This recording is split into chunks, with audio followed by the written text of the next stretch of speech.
just to follow on from what Ian says, just a brief introduction of the sort of things that I do. I started at the BBC as a tape boy some 20 years ago at Bush House, which used to be the home of the World Service.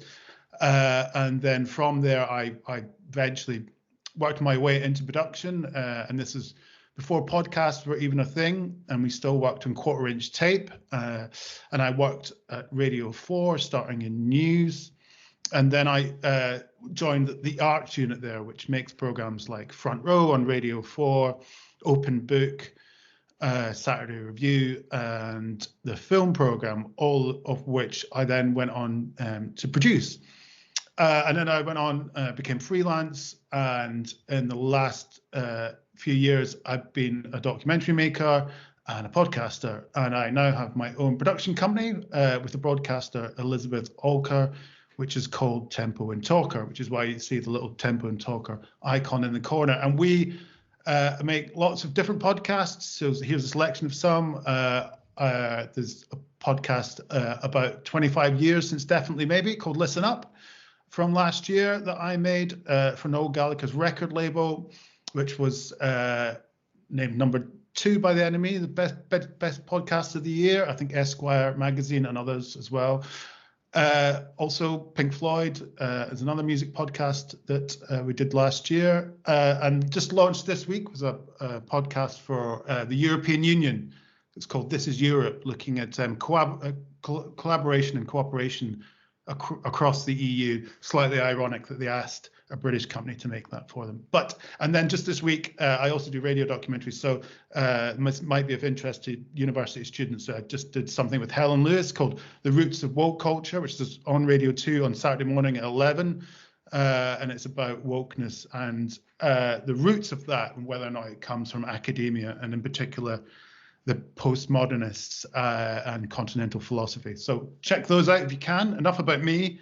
Let's talk a little bit about what we're going to cover. So we've got loads to get through in the next hour and a half. So we'll talk a little bit about ideas, formulation, and themes and formats. Then we'll talk a bit about equipment. There's lots of different equipment you need to think about if you want to get serious about podcasting. Ian, in the introduction there, mentioned about how in the early days everything sounded pretty awful. People couldn't record things properly. So I'll talk you through kind of kit that can make you sound pretty professional pretty easily, and it's pretty affordable as well. Then we've got some do's and don'ts of home and field recording. Some of this may seem obvious, but you'd be amazed about how many people mess this up. So I'll talk you through some of the things that can make it sound better. Then I'm going to talk about this amazing piece of software called Reaper, and which is what we call in the industry a DAW, which is a digital audio workstation. Now, some of you might be familiar with things like Pro Tools and Adobe Audition and things like that. But I love Reaper, and I'm going to talk to you about why that is the case. Then we'll talk a little bit. I'm going to do this very quickly. There are a lot of this stuff towards the end. We'll talk a little bit about distribution, audience and community, and promotion and marketing. And as well as that, I'll talk a little bit about how you script and for radio. I'm sure when you listen to podcasts, you think, oh, there's no scripting there. There's always a bit of scripting, and it's an art form in itself. We'll go through that a little bit, and then we'll have a Q&A at the end, and you can ask me some questions. All right, let's get started. Okay, so what is a podcast? That might seem really, really obvious. So here we have quite a popular BBC podcast called Fortunately with Fee Glover and Jane Garvey. And this is one of their guests, Miriam Margolyes, who I guess you can file under National Treasure. So let's just have a listen to this clip to kick us off. You're slightly on your best behaviour, Miriam, and honestly, this is a podcast. It's Radio 4. Come on. No, it's a podcast. Oh, it's a podcast. What is a podcast? Exactly. I knew that was the question was coming. I'm going to throw that over to my younger colleague. What's a podcast? So it's a programme that doesn't go out on air, that you can only download from internet sites. And I suppose we're like, the motorcycles that have the sidecar attached to them. We're a loose sidecar on the side of the motorbike that is Radio 4. And at any moment, it's slightly more dangerous to travel in, and we could just separate and go our own way. So do you put a thing in Google saying, so you have to know the title, of course, Fortunately. So you put in Fortunately, and that will bring up a link that you can click on and then go and listen to the podcast. Yeah. That's a very good idea. It is a good idea. And the thing about podcasts is people have elected to listen, so they want to give their time to this sort of very erudite, free-flowing conversation we're having right now. Well, that's wonderful. And it does mean that we can say more than either Jane or I would ever say on programmes that we make on Radio 4, for exactly that reason, that you know at the beginning that people have chosen to listen to you, so you're not kind of, you're not expecting 7-year-olds to be in the car whilst a particularly fruity edition of You and Yours goes out, where you have to say explicit lyrics coming your way. So you can be fruity with us and we really wouldn't mind. Great. So just to pick up on some of the points that are that they discussed there, podcasts aren't radio, although note the asterisk that sometimes they can be. So obviously, a lot of radio programs are also podcasted. Now, they're talking about it as sidecar to your main brand or product. Now, when I clipped that, I would say this probably from about 18 months ago, that even in that time, this is how quickly podcasting's rapidly evolving. That, it's now actually the podcast is becoming the kind of front and center product. And I'll talk a little bit about that later on. So traditionally, it's always been this idea that it's like an add-on to your main product. And that may be if you're the BBC and you have In Our Time, which is like, one of your main programs, and then you podcast it. It's a kind of sidecar brand. But that also might be the case in the commercial world as well, where actually podcasting isn't your main product, but it's something that complements it. Again, we'll talk about that later. So discovery, how do audience find content? And this is a really interesting thing is now, everyone has their own platform. So if you've got a big enough platform, then that's a great way to find your podcast. And I'll talk about a little bit about that as well at the end when we talk about distribution. And an audience elect to listen to your podcast. So it's not a thing. That's the thing about podcasting is it's not passive. It's an active thing. You have to go and click buttons and nominate something that you want to listen to, and often you do that with the headphones on. So it's very, very targeted sort of product, audio products. It's very different from radio in that sense. And tone. What's as an old producer used to say to me, tone was never built in a day. So a tone of a podcast can vary very differently from that of, say, a radio broadcast. So let's look at a little bit about ideas formulation and just think about what types of podcasts. If you're thinking about starting a podcast, you've got a kind of a general idea about what you want to podcast about, but you don't quite know how to go about it. So this is what we're going to talk about in this section. Just look at like classic formats that you get with podcasting. So what I would always do, this is what we do in a professional setting when I am pitching to whether or not it's the BBC or other outlets like Spotify or Audible. This is all about writing up a pitch. Now, you might think that's a bit of a grand thing to do if you're only going at this as a kind of hobby, but I would say this is a great discipline. This is a way of helping to crystallize that kind of general idea that you have that you want to turn into a podcast project. So normally at this stage in the class, I would ask people what are their favorite names of podcasts.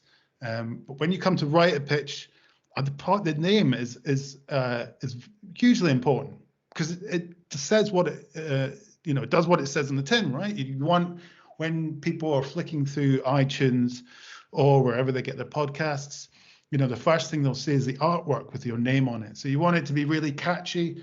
You either want it to maybe be a bit comical or you want it to be a bit hard hitting. Just depends on the type of podcast that you want to produce. The name's really, really important. Once you've nailed that, obviously you've thought about what it is you want to podcast about, what the sort of subject area is. What I would always recommend to try and crystallize your thoughts a bit more is write a 3-line pitch, almost like an elevator pitch of what the podcast is and what it's going to do. What's its mission statement? That's really, really important. Once you nailed those 3 lines, you could just imagine you'll see your artwork on an iTunes, and then below you'll have 3 lines explaining exactly what the podcast does. And if you nail that, you probably got a better idea of what it is you want to do. Then there's the format of your show. I'm going to go through that in a bit more detail in a minute. You might also want to think, well, who's going to host this podcast?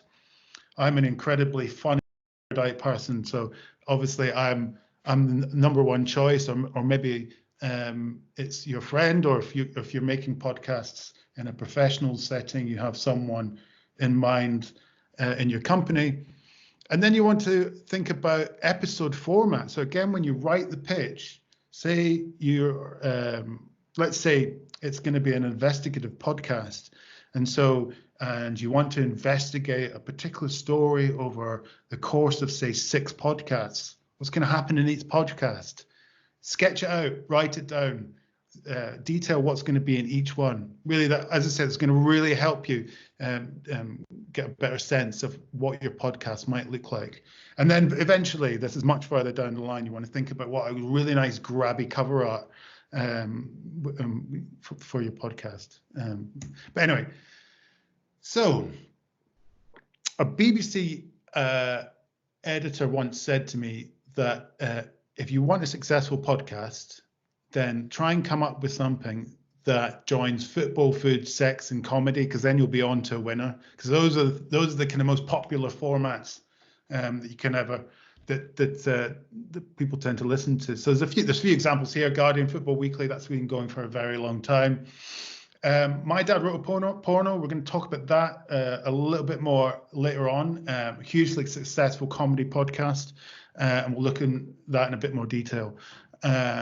So anyway, so format is king. So we want to think a little bit here about what kind of podcast you're gonna make.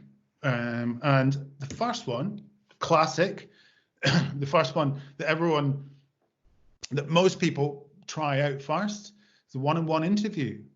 I'm going to talk a little bit about Desert and Discs later on, because Roy Plumley in 1959 probably nailed the podcast format some 60 odd years ago, if my maths is right. So the one-on-one interview has been around for a long time, but it's a big favorite with podcasting. And here's a bit of about 6 months ago, where this is a bit of a moment here when I've forgotten her name. The princess, I'm not a royal, whatever her name is, appeared on this podcast. She appeared on a podcast, and that was a bit of a watershed moment for podcasting. So really bringing it into the mainstream. Another one of my favorites, Sam Harris. It's a big one in the States. One-on-one interviews, very deep, very long interviews. They last, almost like 3 hours. Where Sam Harris sees himself as a bit of a public intellectual in the States. Interviews a lot of different academics and writers and things like that.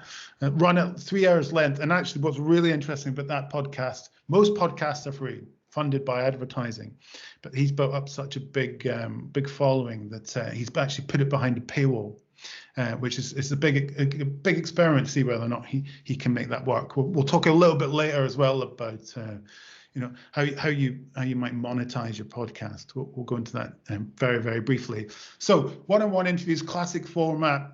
You want to think about how long that's going to be. As I say, with Sam Harris, is very, very long.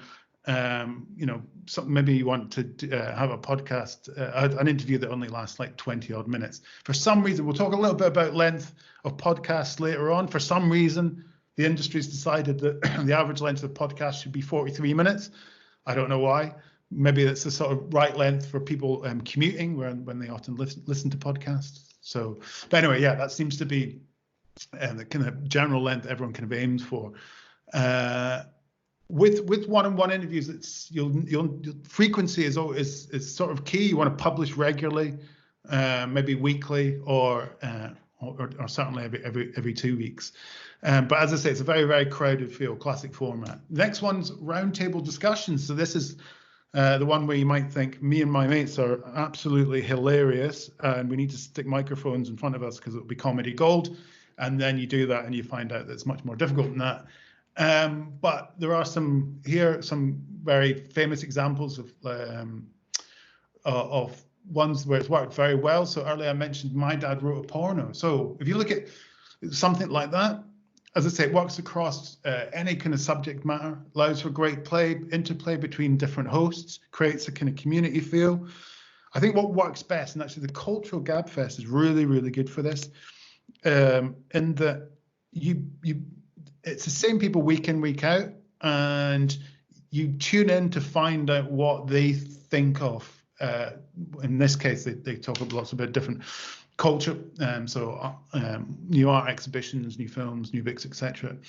And so once you get to know the characters, then that's another reason why you want to go back and listen to the next episode, because you kind of get a sense of who they are as a person. Normally, probably quite dislike them, but at least you can gauge whether or not you'll like something that they recommend. So building up that kind of community feels really, really important. And of course, it's quite a reactive format because you don't really need to book guests. You know, especially if maybe it's just you and a couple of friends, you know, you can sit down and chew over the issues of the day.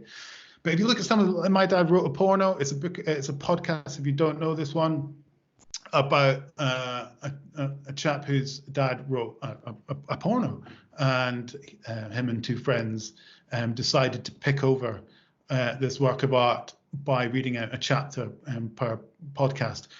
Now, breakaway hit has gone on 150 million downloads worldwide. It's constantly in the #1 iTunes chart. They've had book deals and live shows and all the rest of it. So a podcast can actually go on to reap huge success.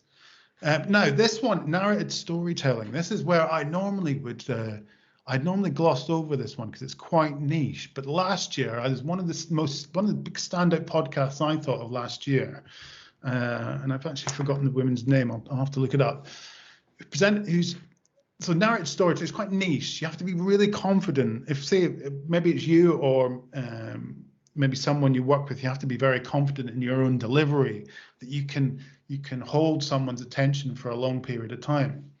It's often about the way it's telling a story by scripting, you know, a huge amount normally, and then over a number of episodes. You would take something like this Tunnel 29.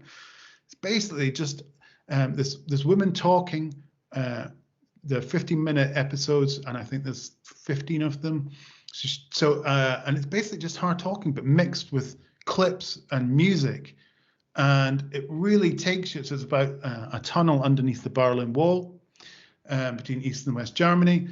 And it really, if you have a listen to, we're going to listen to a clip in a minute, but with a really clever sound design, even though it's just her talking, some clips and music, it actually really takes you to, it makes you feel like you're in that tunnel, tunneling along with the people.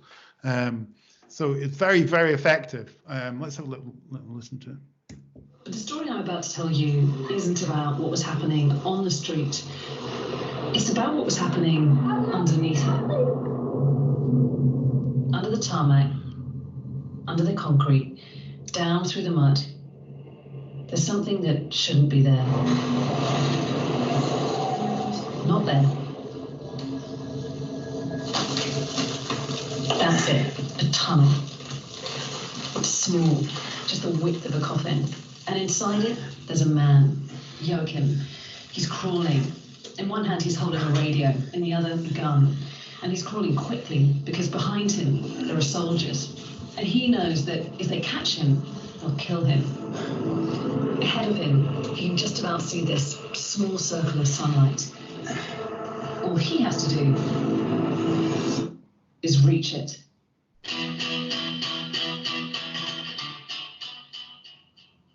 See, I don't know how well you can hear that, obviously, online without proper speakers, but it's beautifully put together. And as someone who makes podcasts, you can tell the amount of work that's gone into the behind the scenes. Anyway, next, let's move on. So this is the kind of the granddaddy of them all, if you like. I don't know how many of you are familiar with things like This American Life and Radiolab. The Americans really they kind of drove the podcasting revolution. They took it really to the next level. Now, Ian mentioned in the introduction, he mentioned Serial. But in terms of really, the BBC was really caught on the back foot because Americans really, they took the concept of audio storytelling and just really ramped it up to a whole nother level. And if you listen to something like This American Life, you'll know what I'm talking about. These and you'll also know the effort and the budget that goes into these really beautifully, sometimes, you know, they're almost like works of art, and just in the way that the storytelling is so tight and it kind of unfolds in this kind of beautiful way as you listen. And that's partly because they have, you'll hear at the end of it, the cast list, the amount of people that are actually working on it really reflects just the size of the budgets that they're working with. But, you know, with nonfiction storytelling, this is really technically challenging. It's very time consuming. You know, the thing about being a podcaster is, you know, unlike if you're a journalist, you know, you're a writer, and that's sort of your job. And there's elements to that, so you have to do research and things like that. But when you're a podcaster, you are so many different things at the same time, right? So you're not only the researcher, you're not only the sound designer, sometimes you're a talent manager, sometimes there's just you're a technician. There's so many different aspects to a podcaster. You're a journalist. That when you work on something as sophisticated as this, you're really earning your crust. But anyway, it's a sort of really gold-plated product. There's some great radio labs out there I could recommend for you to listen to.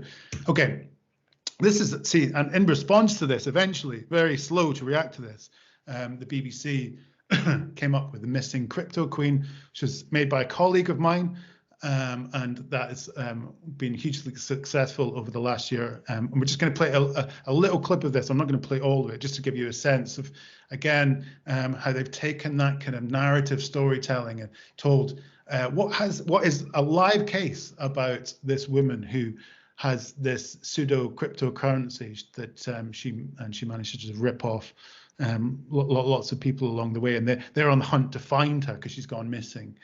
So let's just hear a little clip from it.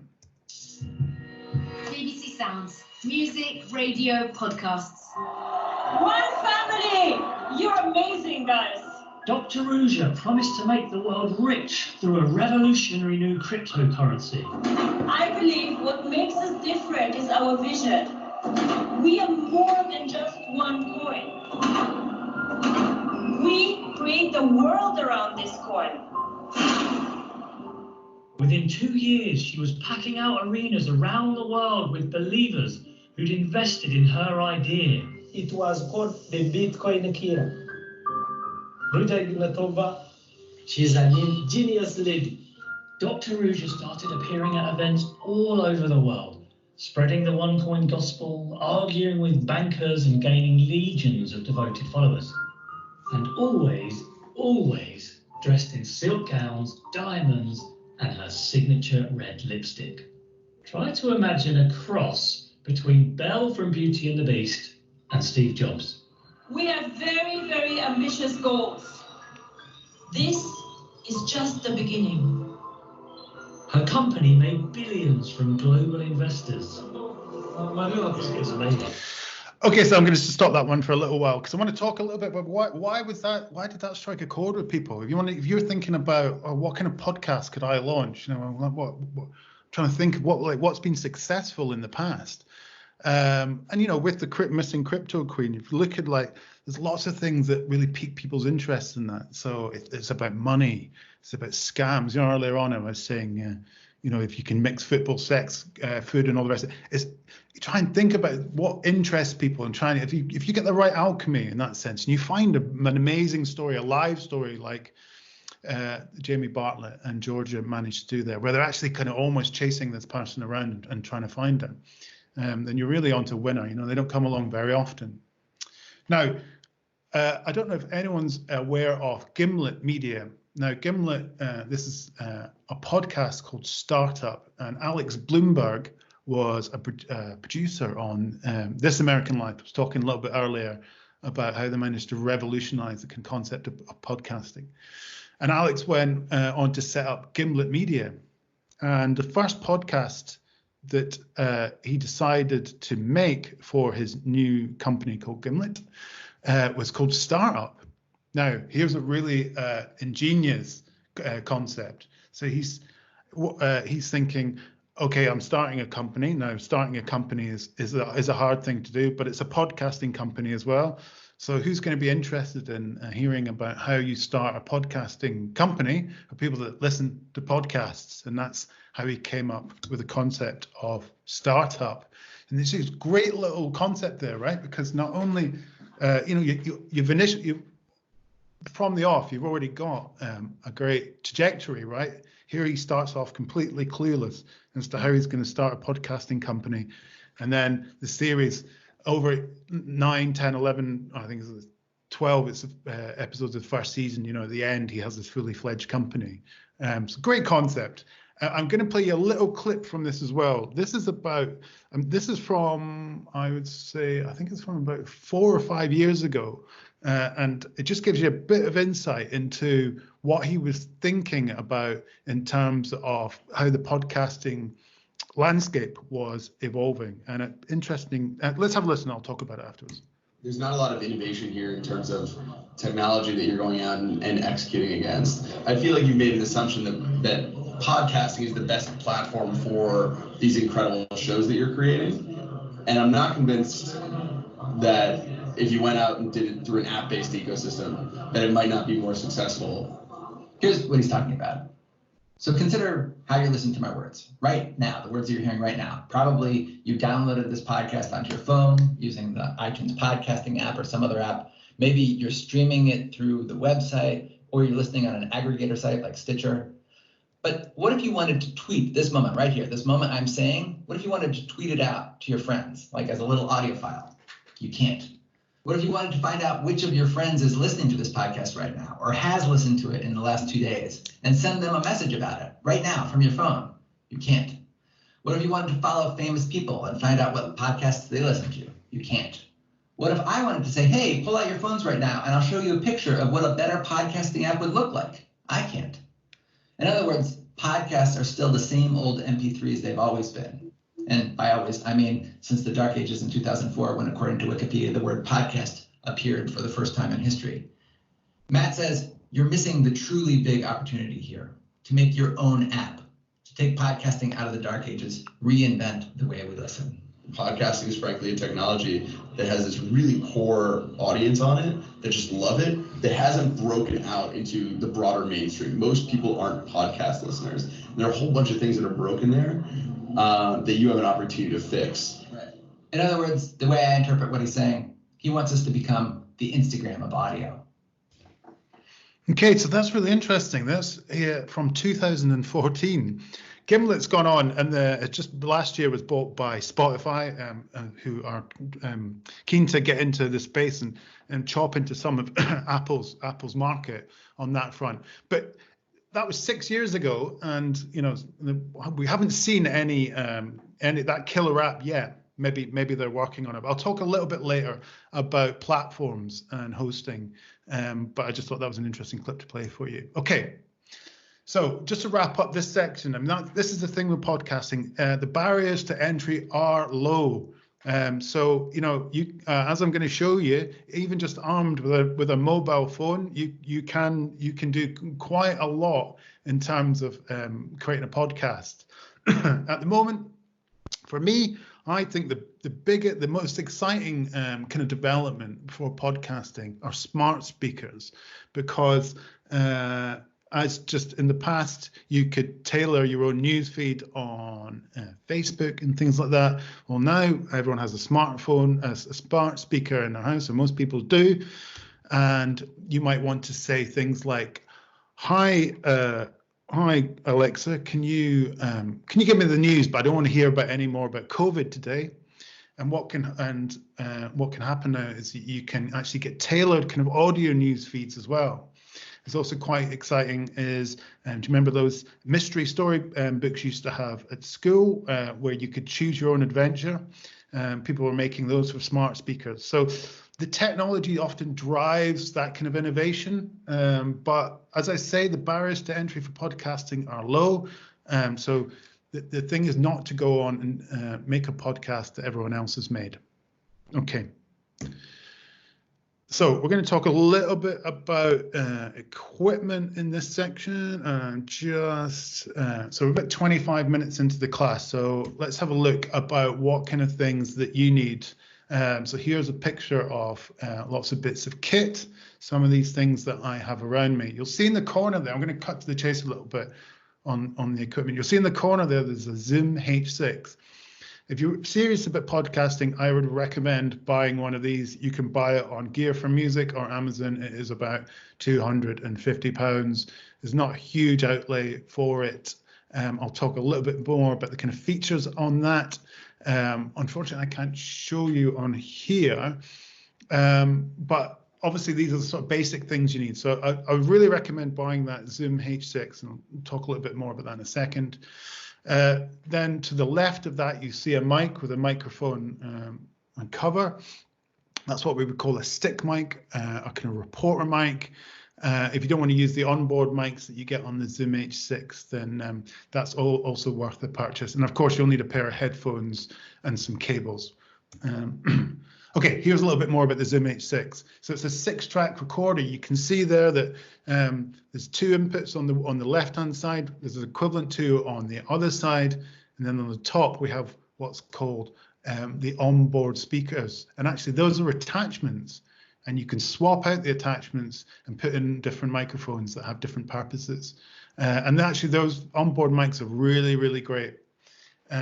One thing that and it's very easy to use. You can see if you plug a microphone there on the top left-hand corner, well, there's a dial that corresponds to it, and that's how you increase and decrease the gain. So that's how loud you want the microphone to be in terms of picking up the voice or whatever it is that you're recording.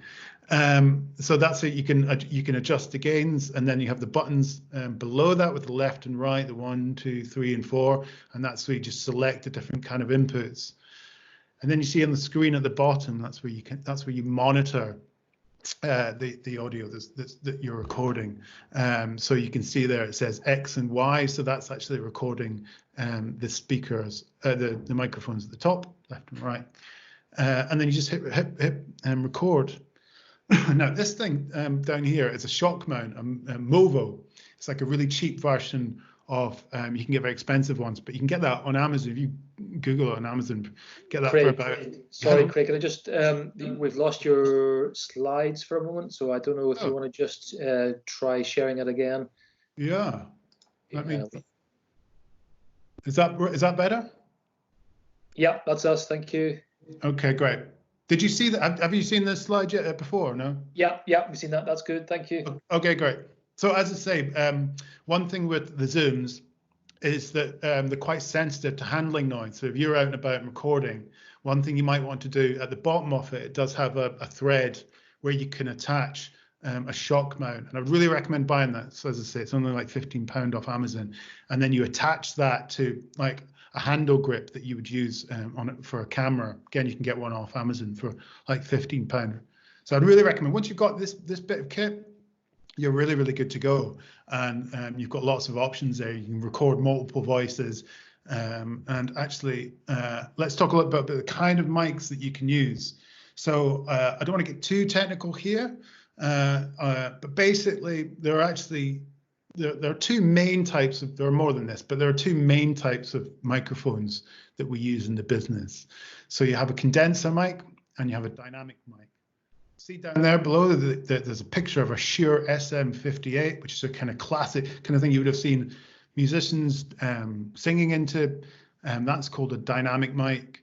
And the difference between a kind of condenser mic and dynamic mic is a condenser mic is much more sensitive, and often you use it, not all the time, but you tend to be used more in studios where you can control the atmosphere, but you can, the pickup is much more sensitive, so you can actually record a much fuller, much more warmer sound.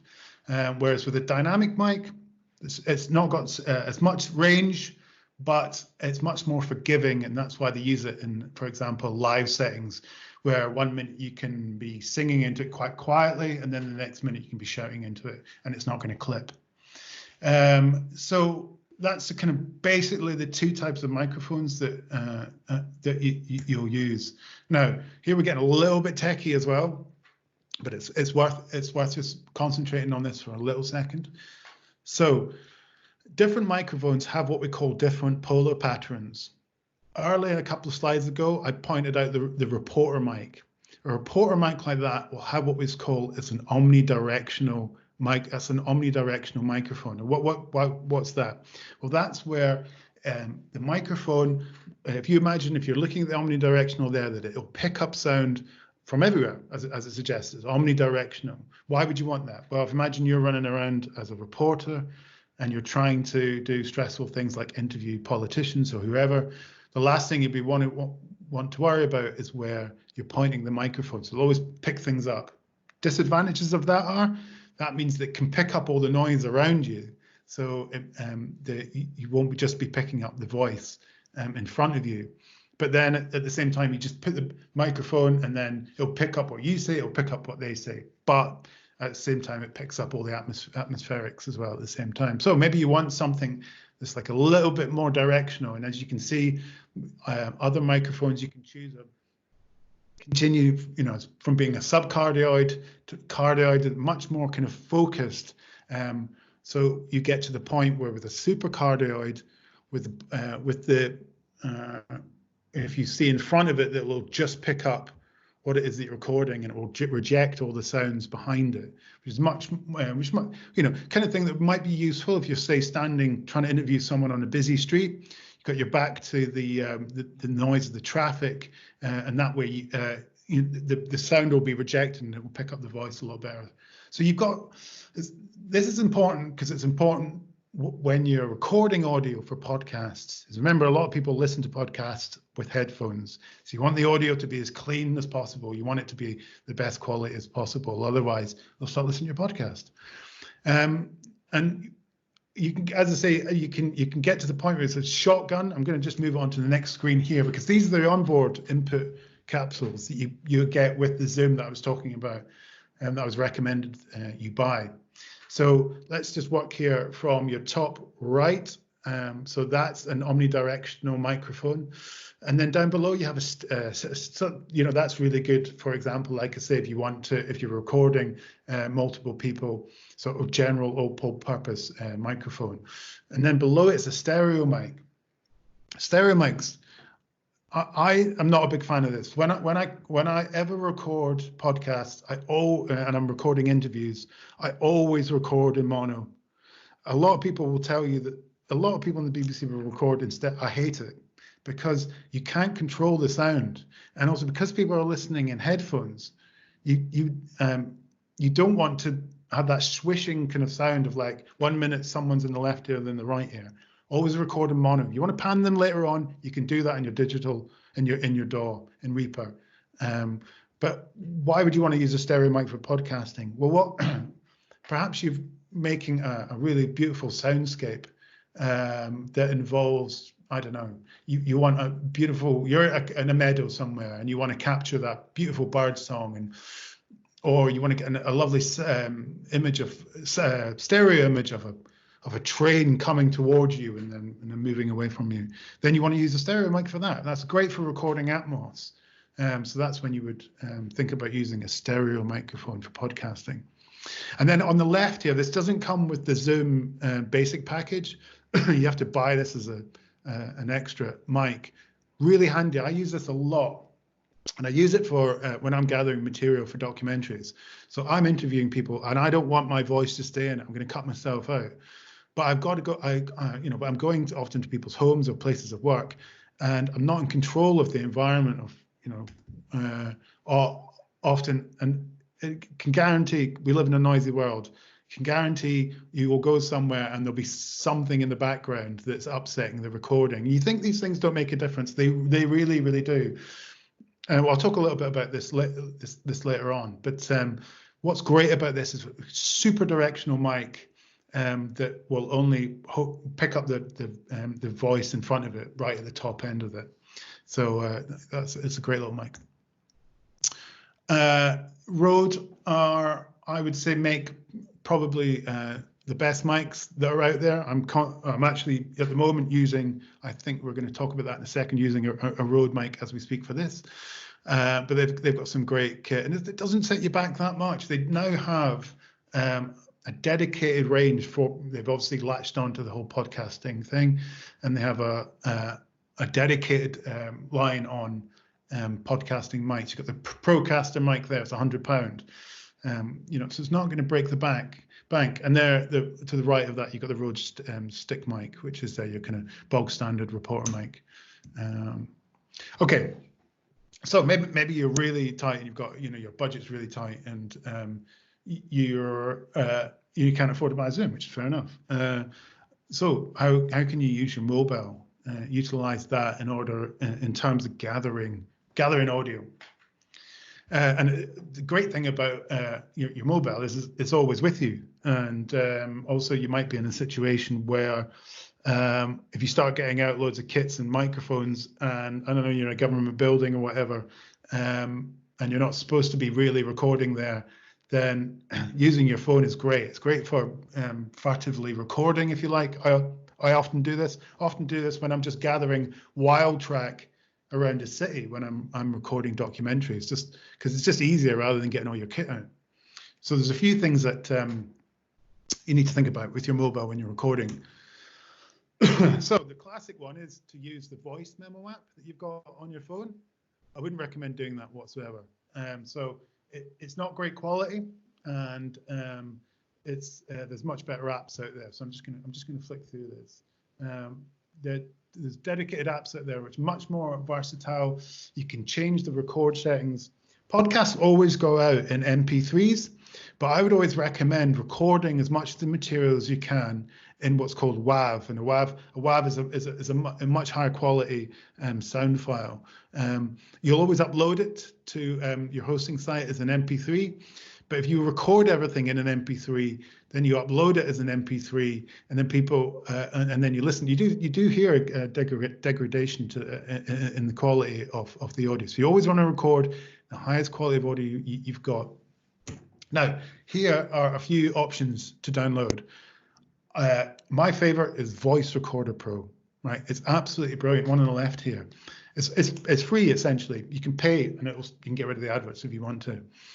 But I have recorded people. So one thing when you're making a podcast, say, and you can't afford for someone to go into a studio, you know, they don't live in the same city as you want to interview them. So it's a great thing you can do is what we call a tape sync. Simulrec is another phrase for it, where you ask them to download Voice Recorder Pro on their phone, and then you phone them on a landline, and you use something like Voice Recorder Pro as a Zoom, where they're recording their voice, and there's particular instructions you can send to maximize the quality of that recording. As I say, the Oasis documentary that I mentioned earlier, that was done on a bit of a budget. We had to do it very quickly, and a lot of people were scattered everywhere. A lot of those contributions were recorded that way, by doing that tape sync. So you phone the contributor up, you interview them over the phone, but you've given them instructions to speak, to record their contribution using something like Voice Recorder Pro. It's a really good tip in terms of like gathering material and gathering it cheaply. Okay, here are some external mics for mobiles. They're like actually dedicated mics you can attach to your mobile. Don't recommend them at all. They're expensive, and I don't think they work very well. You're much better. You're buying a separate piece of kit. Okay, so we've looked at like portable recordings. What about actually a bit of a studio setup, where okay, you haven't got a huge budget, but you want to make your podcast sound as professional as possible, right? So there's a few things that we can think about in terms of making that happen. So right now, you'll see that microphone in the middle. That's a Rode NT USB mic. That's what I'm talking to you. That's what I'm using at the moment. That's what I'm talking to you with. And either side of that is also what we call a USB mic. So these are mics that you can just plug directly into your computer. They've not always, like with audio professionals, had the best reputation in terms of giving you great sound quality. But I definitely say that this Rode mic, I don't work for Rode, by the way, and they don't sponsor me, or I'm not endorsed by them. They just make good mics. I'd say that this one actually, does give you a fairly professional sound. The Blue Yeti is another one on the right-hand side there that is also popular. Really easy, just plug and play. Just plug it into your computer, and then if you were to come to recording podcasts remotely, you really want to do it, so where you're talking to other people, it's just will sound infinitely much better talking where you've connected an external mic and you spend a little bit of money on the mic rather than using the internal speakers in the computer. In fact, now's a great time to witness the kind of variations in quality. You just have to turn radio, as we're all self-isolating, you just have to turn on Radio 4, and you should be able to tell whether or not some people are using, like the internal mics in their laptop, or they've actually decided to buy a decent mic. Now, the thing below that is what we call an audio interface. So say you have all normal mics like the ones I was showing you earlier, but you want to hook them up to your computer. Well, you can't plug them directly into your computer because you need what's called something that has a preamp in it, which helps to boost the power from the amp and into the computer. And so that's what this audio interface does. It's called Focusrite Scarlett. I can't remember how much they retail, something like £150. But that's where you hook it up with the USB to your computer, but then you can just plug mics directly into it. Okay, so that's sort of one way that you can record professional, make your audio sound much more professional if you're just recording it straight into a computer. So maybe you've decided that you are going to go with a roundtable format, and you're thinking, right, okay, I want to build a little bit of a makeshift studio here. Well, one setup you can do is you can buy yourself a dedicated mixer and some microphones, and you can take the stereo out from that and put it through an audio interface, and from the audio interface you can record it onto your laptop, and that's the kind of system you're seeing here. Mixers like this, if you're not used to them, can look quite daunting, but actually they're much less complicated than you think. And again, Rode catching on to the consumer market and trying to make things as easy as possible for you. I've come up with this thing here called RØDECaster Pro. I've never actually tried one myself, but it's I'm told is a great little kit. It's very kind of plug and play. So you've got 4 inputs there. You just need to plug in the microphones. You can also, if you see there, you got 1, 2, 3, 4, and then further along, you can also connect via Bluetooth, or in fact, if someone's phoning in, you can also patch in a mobile as well. And on the right there, you can add, I think this is a bit gimmicky, you can add jingles and things like that if you didn't want to do that in post-production. You can either record onto an SD card, the kind of SD cards you get in cameras. Again, the same, that's what you use with a Zoom H6. You can record directly onto that, or you can patch it through into a computer and record onto a DAW if you really wanted to. Okay, so let's talk a little bit about recordings, do's and don'ts. So we're about 45 minutes in at the moment. Okay. So, I hope I'm not going too fast for anyone. This might seem like common sense, but you would be amazed. I mean, I'm amazed at how easy it is to mess this up. And so these are really important things to consider when you're recording. Find the smallest room you can, and find a room that has really. See, we all seem to live in the fashion for home furnishing these days. In fact, you can hear it in this room. There's a fair bit of echo because we don't have any carpets down and we don't have any curtains. We've just got blinds, so you can hear it's quite echoey, right? What you want to do is you want to find a room that's small and really furnished, through thick pile carpets and heavy curtains. It really help just, give it that slightly more kind of studio sound.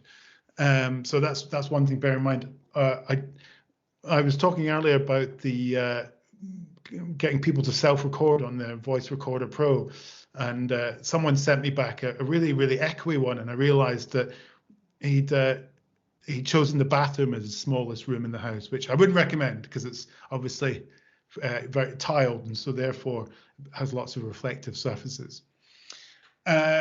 Classic question when you're setting up a recording is, you always, a BBC thing this, you always ask people what they had for breakfast. And I've got all these on tape, and I'm going to make a what do you have for breakfast podcast one day. Why do you ask them that? You ask them that so you can take some level. Always really important that you take the level. Make sure people are sat where they're going to be sat in front of the microphone. You want them probably about 6 inches away. I always like to have the mic just below their mouth, so they're just like talking over it, just to stop popping and what we call sibilance, which is the kind of S sound that they make. So mic distance is really important and you adjust the levels accordingly.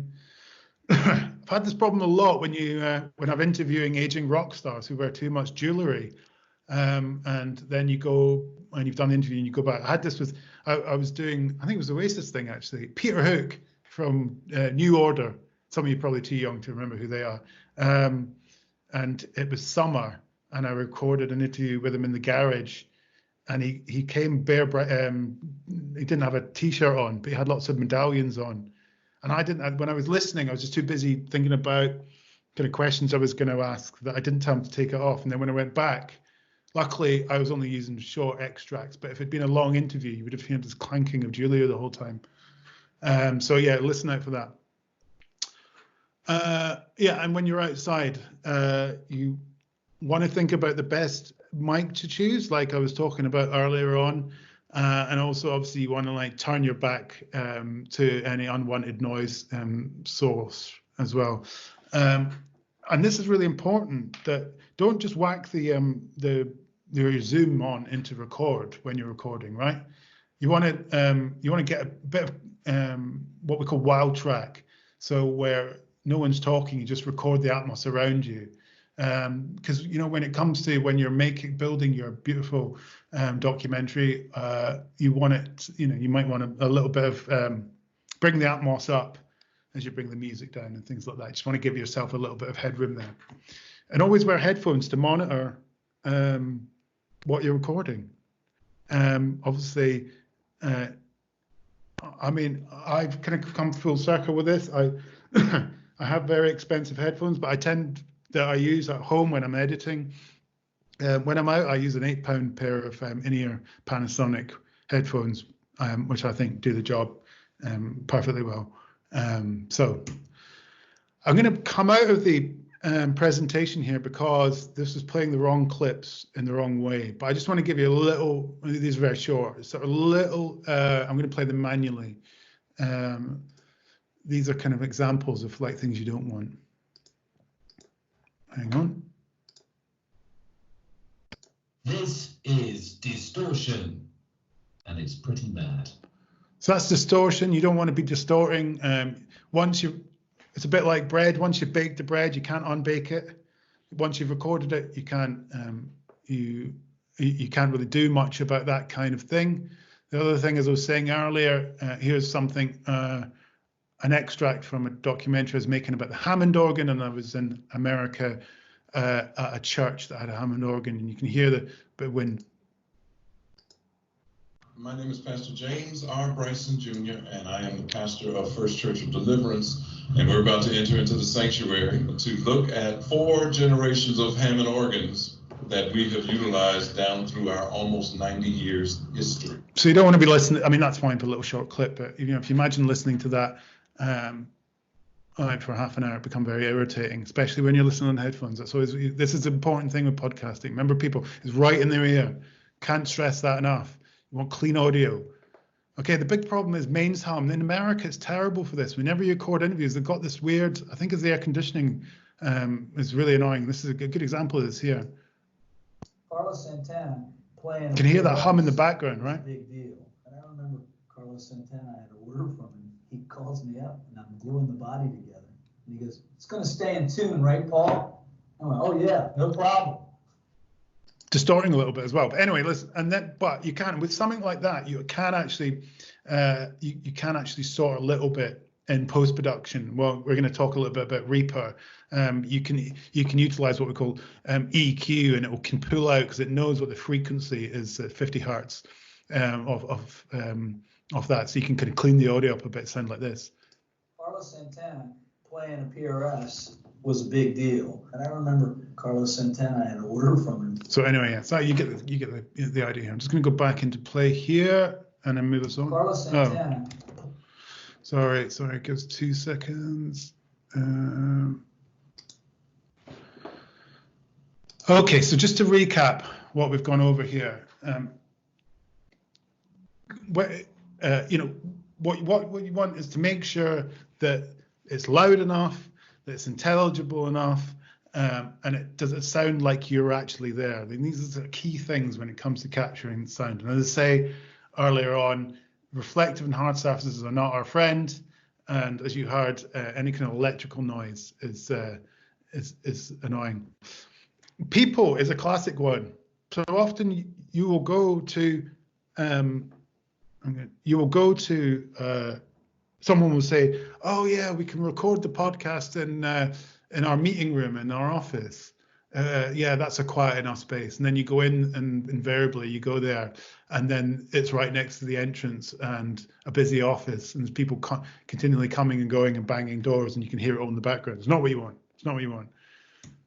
Okay, so you haven't really got the budget for a studio setup, but listen, there are some things you can do at home, and I've done them myself many a time, where you can actually you can deaden the environment. It's so if you go into a room and you clap, I've got gloves on at the moment because I live in a very cold house, but if you clap, you can hear the kind of timbre of the room. You want to deaden that a little bit. Well, here's some things that you can do. You can see on the right hand side there, you've got your that's not my bedroom, by the way, but you can see you've got a duvet there strapped to the door. That really helps. That really helps deaden the sound, and you've got an acoustic curtain there on the left-hand side, which is a bit more of a better setup. This is Matthew Price. He's a BBC correspondent who tweeted this, and this is something I've done many times myself. If you really just want to, you're in a trendy hotel and it's got loads of reflective surfaces. Or one way and you need to record something, one way to do that is put a blanket over your head. Did it the other day. But you probably can spot one issue with his recording technique here. Normally I would shout out in the class, but it's that he's got the microphone. Needs to be under the blanket as well. Okay. So yeah, just to recap a little bit.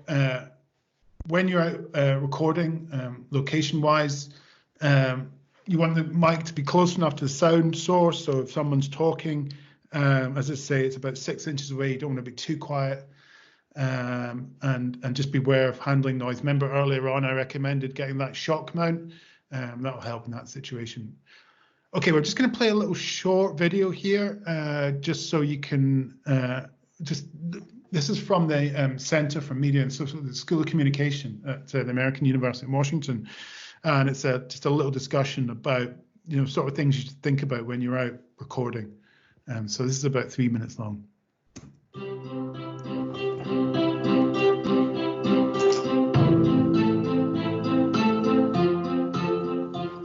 One thing that I think not just filmmakers, but everyone, including me, forgets regularly is how central sound is to our experience of the world. When we go travel somewhere, we take lots of pictures and we tell people what the place looks like, but they don't really feel like they're there, and a big part of that is because they didn't experience it the way we did, hearing sound all the time, even when we're not conscious of it. So I think that's why sound is so important for a story. as a filmmaker, you would never go to, if you're documenting something, you would never go set up your tripod in the corner of the room and press record and say, okay, got it. I'm just going to stay here and wait till the end of the night and then we'll have what we need. You're getting in there and you're getting in people's faces because you know that you need to get lots of different interesting shots and you're thinking tight, medium, wide, tight, medium, wide. And audio is the same way. You talked about mic placement, you want to get up close. And you want to get all of the richness and detail that you can in sound. But you also want to get the medium and the wide. So you want to get the sound of a clinking glass, really like that clear sound. And then you also want a sound of a conversation, but then you want a sound of the entire room.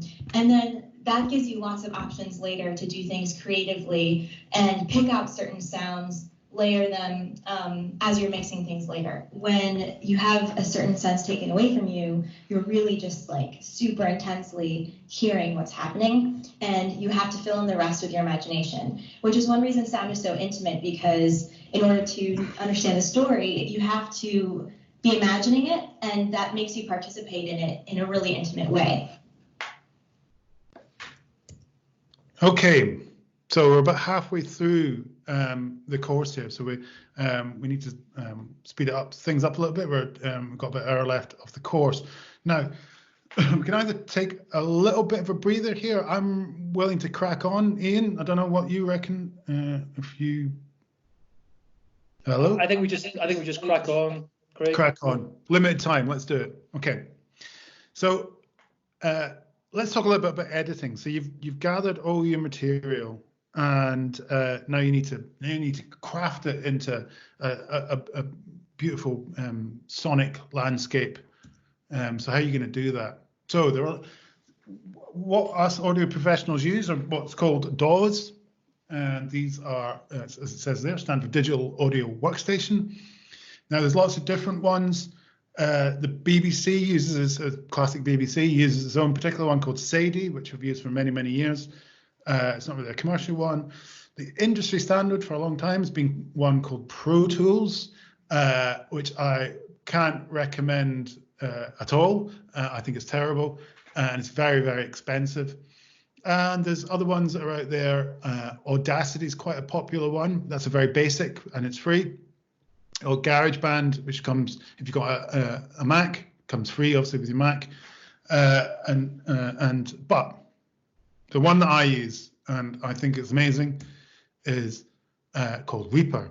Now, Reaper was, just a brief history on this, it's incredibly cheap. You can actually just download it and use it for free, because there's what they call evaluating option. But I would highly recommend buying it. I think it's actually more like £60 now.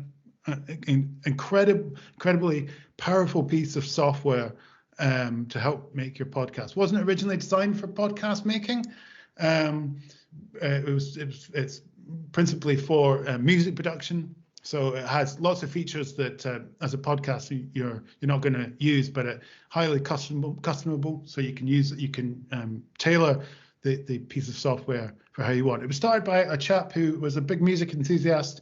He sold some piece of software to Microsoft in the 90s and made millions. And then he dedicated his time to developing this app. So it's almost like a free app, but I would very much recommend paying to support the project. So I'm just at this stage. I'm gonna come out of the presentation, and we're gonna load up. We've got limited time here, and what I'm going to show you Reaper here. So I'm going to load up Reaper, and this here is a project that I was making. It's a little promo project for the Economist. We're trying to develop a new podcast for the Economist magazine that I've been working on, and this is how you would work now. As I say, it's a very powerful piece of software, and I'm still learning things. I've been using it for years. I am still learning how to use certain functions in it and improving all the time. What's great about Reaper is there's an endless amount of resources online, YouTube videos you can watch. at this session. I think Ian has it, or at least certainly I'll send it to him. I've made you a podcast Reaper handout, which is a great little 2-page kind of starter pack, which will show you how to use it. I'm just going to show you very, very briefly, because we've got very limited time, how you do you would use Reaper. So here, just to walk you through some of the functions of this. So what you're looking at here, if you imagine a mixer on a desk, so this is like the channels here on your mixer, and they correspond to the different channels that you can see here.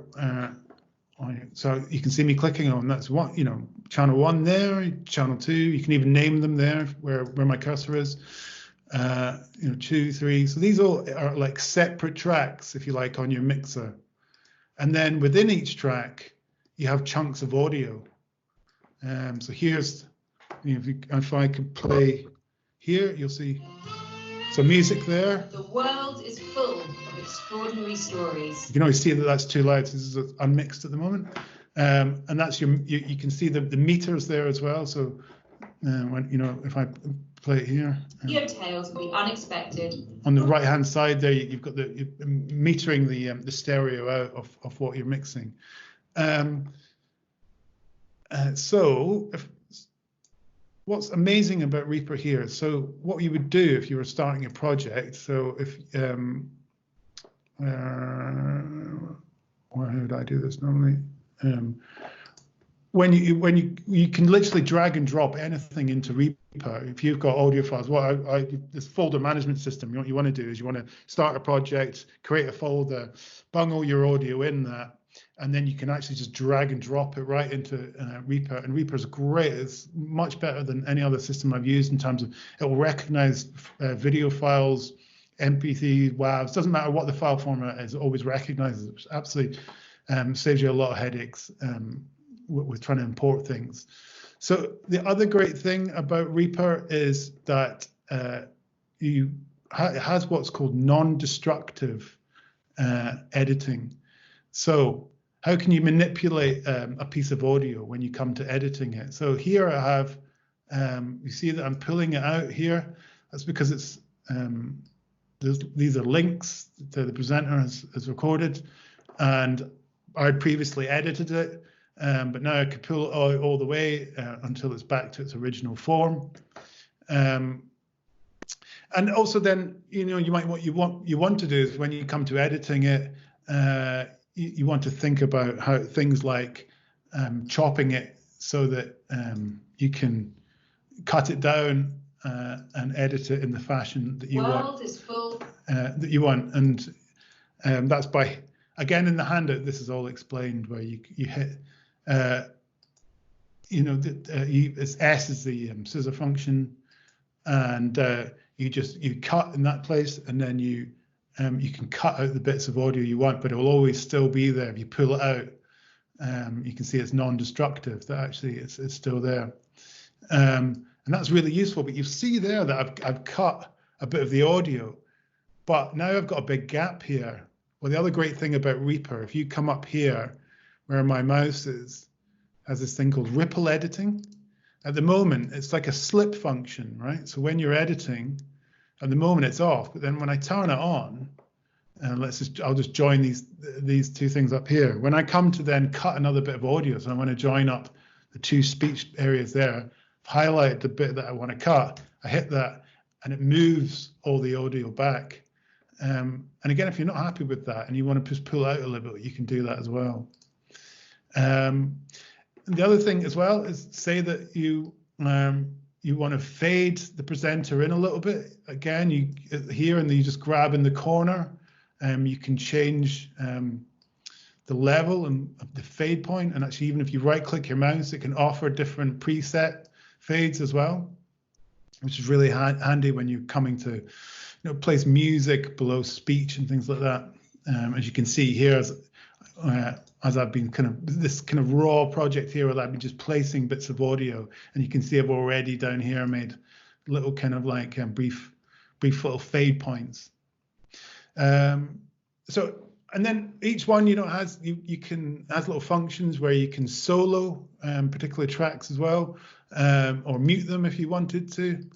And then you might be, once you're done editing, you can see here where I have a very busy, I've done many, this is quite messy, I wouldn't recommend doing this all the time. I've done many different kind of versions. So once you've done all your editing and you're happy with all your levels and everything, you've placed all your music, you come to the mixing phase. So this is where you can see all the green lines here. This is the volume, the level of the clips. And that's where when you come to mix it, you can move the faders up and down depending on how loud you want the audio to be or not. So I'm going through this at a rate of knots because it's only a 2 hour. You could spend days learning about all the different functions here. I'm just giving you a very, very quick kind of overview of how these things might work.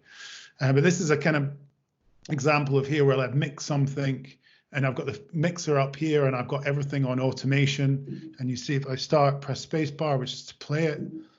Oh.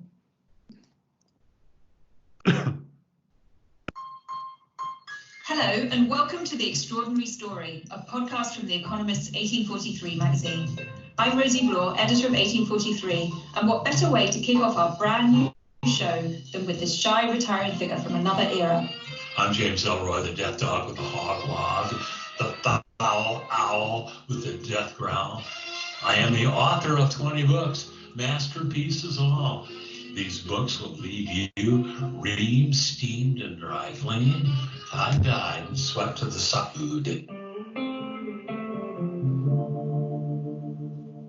But first, we'll be travelling to the Grand. So you can see there how this is not actually a mixed version either. I'm just trying to find. I can't find the one that actually mixed. But say you wanted to, but you can see that I've attempted bits of mixing there by using the automation function, which again is something explained in the handout. So then say that this is your podcast and you're like, oh, right, that's great. I'm really happy with that mix. Then you highlight it and then you do what's called render. There, you want to mix it down, as some people call it. In Reaper, they call it render for some reason. It brings up this dialog box here. And then you can, see here, you can download it as a WAV or an MP. I've got it as MP3 there. You can choose a different quality, put it in the different folder wherever you want it to go, and then you can hit render, and then it will come up, and it will you'll see that it's mixing it down into a stereo file, which will be the thing that then you can use to put out as a podcast. So I'll just close that. And there's lots of other things you can do in Reaper as well. For example, they have a load of onboard effects in here. You can see I've already put some effects on here. I've got some EQ, which is where you can help kind of brighten. They've got a lot of presets as well, where you can manipulate the sounds to however you want it. So you can choose like a full vocal or a clear vocal, and you can see that in play when you're. The Extraordinary Story, a podcast from The Economist, 1843. You can change it on the fly as you go. And you can add compression. I won't go into what that is at the moment, but reverb and things like that as well. So that's a really, really quick look at Reaper. As I say, tonight, download the application and print off the handout that you'll get after the class and have a play about with it. It's a really great piece of software. I can't recommend it enough. So let's talk a little bit now about the kind of what's at the heart of podcasting, which tends to be the interview. That's the kind of backbone of podcasting. Now, we talked earlier on about the different types of formats that you get, whether or not it's one-on-one interviews, discussions, whether or not you're doing a big all singing, all dancing nonfiction storytelling. At the same time, at the heart of all that will be interviews of people that you've spoken to. So you want to think about like the different types of interviews that you get in that, according to the kind of format that you have, right? So earlier I mentioned Sam Harris. There is it's like a long form, two intellectual heavyweights going, at it for over 3 hours. Or you might have something like Desert Island Discs, which is a much more structured, I'm sure you've all heard Desert Island Discs on Radio 4, discussion about a person's life. That's really highly produced, right? So when it comes down to, the amount of production work that goes into that interview, you'd probably be quite surprised. Less so now than it used to be when it was much more lavishly funded. The budgets were much more. What they actually used to do was they would send a researcher to the guest house, and then they would record all the answers, and then they would come back and they would write them out, and then they would well, at that time mail them exactly what it is that they wanted to say from these like lengthy interviews that they did. Don't do that now, but it's still a really structured and highly produced discussion between two people. There's lots of different things as well. Maybe it's news driven, where it's the what, why, where, why, and when, the 5 Ws, whatever it is, where they're just a quick kind of hit of trying to get a kind of newsy piece. And something I do a lot, material for a documentary. So this is, with an interview like that, I'm not going to be the presenter, right? I'm going to cut myself out.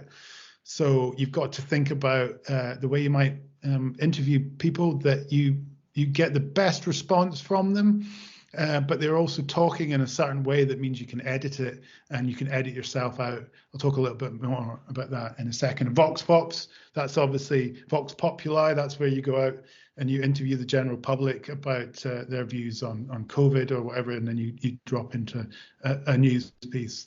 There are some very sort of short stabs of audio. So nailing the interview is key, and it's something that I've worked with broadcasters for some like 20 odd years, and I'd say this is almost like an innate skill. It's like something that some people are better at than others, and I'm going to play you a couple of examples in a minute of ones that are quite good examples. It's kind of like kind of response that you want to get from your interview, and obviously depends on the formats that we talked earlier on, and the kind of format your podcast is going to be. As I say, maybe it's you're looking for an emotionally resonant response from your interviewee, or maybe you're looking like you're recording a documentary, like I say, and you just want them to get them to tell a really good yarn that stands alone as its own story. And then this is one thing you should, whenever you're interviewing, it doesn't matter whether or not you're the presenter or whether or not you're going to cut yourself out. Thing is, you really don't want is you never want yes or no questions. So you always want to tailor all the interviews. You tailor your questions to make sure that they don't just go, yeah, that's right.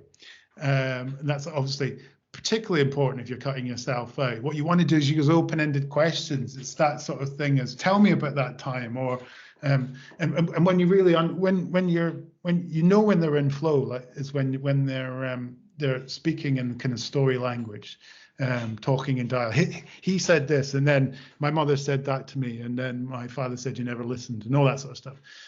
So that's always great. That's always gets you there as a listener in terms of being in their world. Knowing to ask a difficult question is. I've seen so many quite high-profile BBC presenters bottle it. They're not very good at it. I think almost like you have to be a little bit Alan. That's a bit of a kind of Alan Partridge about you, where you don't quite get the social dynamic. You don't really care. You're maybe a bit on the spectrum. You don't really care about someone's feeling. It's a very difficult thing to do. Knowing when to ask the difficult question is also key. So obviously you don't want to start the interview by saying to them, so tell me about the time you murdered your mother. Okay. Now, this is a Radio 3 program that was nominated. It's called Free Thinking. It goes out 3 times a week. That's one of the presenters on the right. It's a chap called Matthew Sweet. And on the left here is, so it's Free Thinking tends to be kind of roundtable discussion program with bit like In Our Time, a bit more kind of ideas driven, has on a lot of academics, but it tackles a whole range of subjects. Radio 3, 10 o'clock. It's one of the programs I produced down the years many times. Really good program to listen to, especially for you guys, students. You might, has a scheme called the BBC New Generation Thinker Scheme, where they showcase young academic talent. So here is this interview was nominated for Sony. Sonys are like the Oscars of the radio world. It didn't win, unfortunately, but it was nominated. This is where Matthew had on Naomi. Naomi is a big American superstar academic of the left, one-time advisor to Bill Clinton and things like that. And she's wrote this book about the criminalization, homosexuality and persecution of gay people in Victorian times. And here, why am I playing this clip? I'm playing this clip because this is a classic example of doing your research. This is something that presenters, and obviously we're all in fast-paced life and busy. I can't stress enough. You sit down in front of someone, do their homework, because then you'll get the best interview possible. And here's a good example of why that's important. I found like several dozen executions, but that was again only looking at the Old Bailey records and the crime tables. Several dozen executions. Correct. And this corrects a mis. Oh, sorry. I found like several dozen executions, but that was again only looking at the Old Bailey records and the crime tables. Several dozen executions. Correct. And this corrects a misapprehension that is in every website that the last man was executed for sodomy in Britain in 1835. I don't think you're right about this. One of the cases that you look at that's salient in your report is that of Thomas Silver. It says teenagers were now convicted more often. Indeed, that year, which is 1859, 14-year-old Thomas Silver was actually executed for committing sodomy. The boy was indicted for an unnatural offence, guilty, death recorded. This is the first time the phrase unnatural offence entered the Old Bailey records. Thomas Silver wasn't executed, death recorded. I was really surprised by this, and I looked it up. Death recorded is what's in, I think, most of these cases that you've identified as executions. It doesn't mean that he was executed. It was a category that was created in 1823 that allowed judges to abstain from pronouncing a sentence of death on any capital convict whom they considered to be a fit subject for pardon. I don't think any of the executions you've identified here actually happened. Well, that's a really important thing to investigate.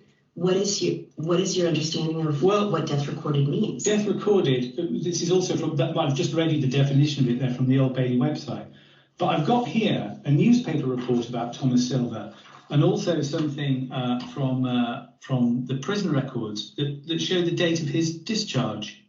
The prisoner was found guilty and sentence of death was recorded. Yeah. The jury recommended the prisoner to mercy on account of his youth. When I found this, I didn't really know what to do with it because I think it's quite a big problem with your argument. Also, it's the nature of the offence here. Thomas Silver committed an indecent assault on a 6-year-old boy.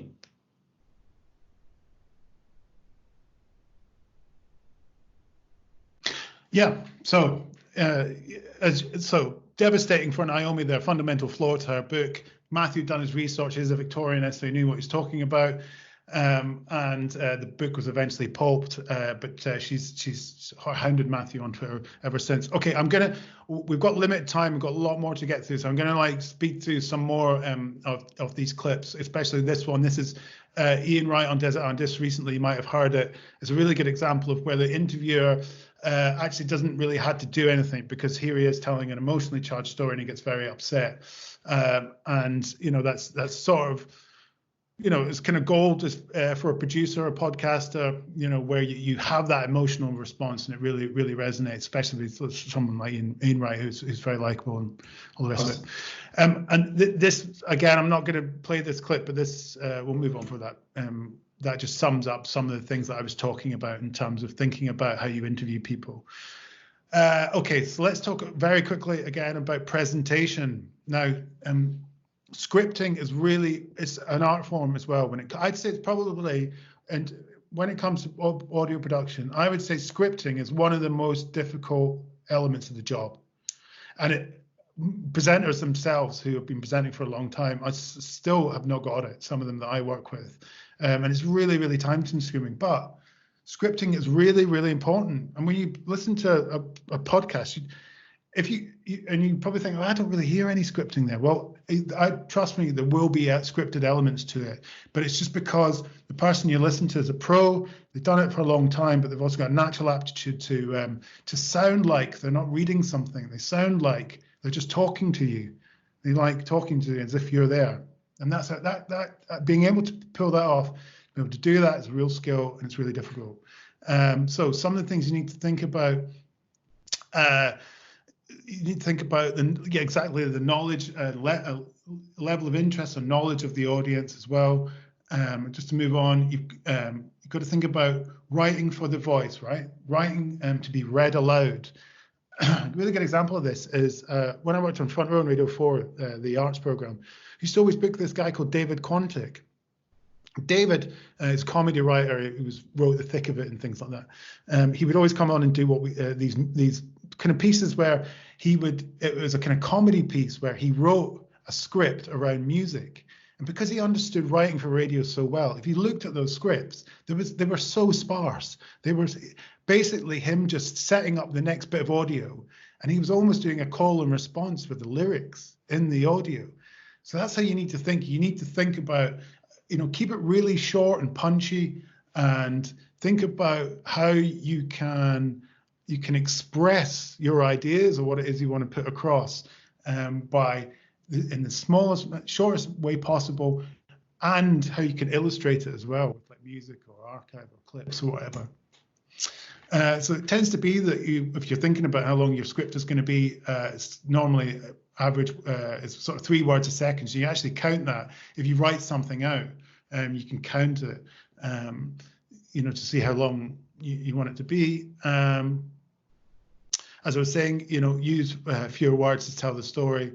Each sentence really does have to work hard and fulfill a function. If you're really when you come to writing a script, you want to read it out continually and then just start stripping it and get rid of all those superfluous words, and really hone the script. So you give it what I call several passes. I want to talk about that. So yeah. All is about not being reedy. It's just about being able to, as I say, deliver a script that is it sounds natural, and that's really takes practice. This is actually key, I think, not just with delivering a script or also in interviews. And that was a point that was made in that video that we skipped through, is that. I often, for example, when you go and do an interview, I wouldn't write out a load of questions because you'll ditch it. You just won't be able to take it in while you're talking to someone. And this is also true of writing a script, especially if it's in a live environment. Maybe you're live podcasting. Write out some bullet points, the sort of things that you want to convey within that section of the podcast, because they're much more easy to digest, while in real time, while you're, worrying or you're a bit nervous or whatever it is. Bullet points are a great way to sort of just jog your memory of what it is that you want to say. And other thing that as a good tip in terms of delivering a script is, and I know a few presenters that do this, don't do it sitting down, stand up, right? It's like you're a performer, like you're a stand-up comic. And it just really helps you it just focuses the mind rather than being hunched over a microphone. That way you can just project a lot better. That's a really good tip. So this is a woman called Jenny Mills who works with the Broadcast Voice, and she has these all the P's. So punch, give a nice punchy voice, great pitch. Pace is really, really important. You can see that I'm steamrolling through this because we've got limited time. When you're delivering a script, you don't want to be as really slow, but at the same time, you don't want to be rushing it where people can't digest what it is you're saying. The pause the pinter pause, I guess you would call it, is all important in radio. I mean, when you come, not just in scripting, again, in interviewing, if you pause at the right junctures, it really adds kind of gravitas to what you're saying, or it creates that kind of powerful moment. Same in scripting as well, when you're reading it out. Which words, where do you pause? That's really important. And one way you might be able to do that is by underlining the important words, or the words that you want to really accentuate in your script. That's a really good practice. And yeah, other key things to think about. Numbers is a classic one. Always write them out in the word form of the number, rather than, especially if you're talking about big numbers. And write things like phonetically as well. Maybe if someone's name's a bit tricky, you want to write that out phonetically so that you don't stumble over it. Right. Okay, so that's sort of the last bit in terms of like thinking about production. As I say, we skipped through that pretty quickly. This bit we're going to go through really, really rapidly. This is about, once you've made your podcast, then how do you get it out there? Right, very quickly. There are two ways to think. So there are two different elements to this, right? There's hosting, and then there's the platform. A platform is things like iTunes, or Spotify now, or Google Podcasts, and there's smaller ones like Castbox. So they're the ones that are the platforms for the different types of podcasts, but they don't hold the audio. The people where you have to deliver your audio to in order for people to listen to your podcast, that's what we call hosting sites. So let's talk a little bit about those. There's like an endless amount. The one I use here, hosting sites, I always use Simplecast. They're a kind of smaller startup, but they're, as they say, as the name says in the tin, it's pretty simple. The website's pretty intuitive. You just drop in the artwork. You can write up your web copy. It's fairly reasonably priced. Quite often these hosting websites, they do it on a subscription to host your audio. So it will be a yearly subscription. It's like different packages, and the packages depends on how often you're uploading audio, how many kind of analytics you want. So do you want just a rough overview of who's listening when, or do you want to mine right down to which city people are listening in? All depends on the kind of package you might buy.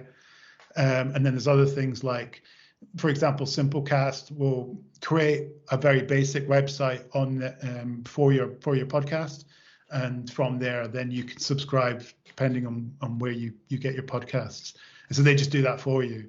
Other more sophisticated packages, you could integrate your website into there.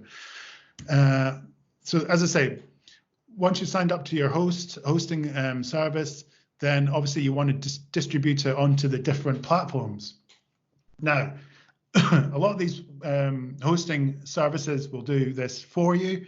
They attach what's called an RSS feed, and then that will be distributed to your iTunes, to Apple Podcasts. Your podcast will be uploaded to that, to Google and to Spotify. Now, the key thing here is, and this is especially true if you're working with a client, for example, and you're developing a new podcast, as I was doing for recently, that we launched This Is Europe, that I showed you at the top of the class. It's pegged to an anniversary. So your client says, okay, so we want the podcast to launch on the 31st of March. So what you need to remember is you need to, you quite often when you subscribe to a podcast, you'll notice that they have a trailer, what's called episode 0. And the reason that they have that is because you need to establish your podcast stream, and it needs to be verified by Apple. And sometimes that can take up to 2 weeks. Normally lasts about 3 days. Normally takes about 3 days. But the reason why you make a trailer is so that you upload it, your trailer, and that establishes the stream. Google Podcasts as well can sometimes take a couple of days to see where the podcast is. Spotify tends to be almost straight away. But create a trailer and then upload that so you have something there. And then when it comes to your actual launch date, you know that it will be published on that day that you want it to be published.